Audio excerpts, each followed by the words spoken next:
Gjykata e posaçme apelit ka lënë në fuqi vendimin e dënimit me 28 vite burg për Ilir Selmanin, të akuzuar si pjesë e grupit kriminal që ekzekutoi ish policin Santiago Malco.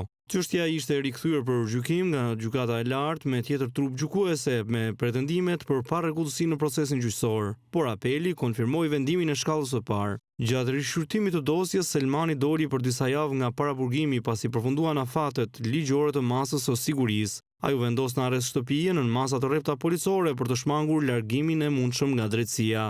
Në vendimin e kësaj të premte, apeli përcakton se Selmani do ta vuajë dënimin në një burg të sigurisë së lartë dhe pas përfundimit të procedurave do të rikthehet menjëherë në qeli.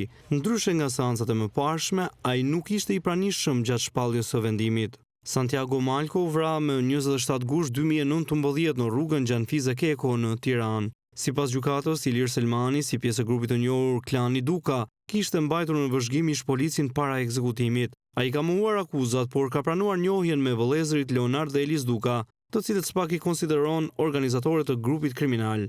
Për këtë ngjarje, Leonard Duka është dënuar me 30 vite heqje lirie, ndërsa i vëllai i tij, Elis Duka, u shpalli pafajshëm. Gjithashtu, për të njëjtën ngjarje janë dënuar me nga 25 vite burg Fatmir Hyseni, Aleksandr Manxhaku, Dritan Aga, Blendi Teta dhe Oltian Loga.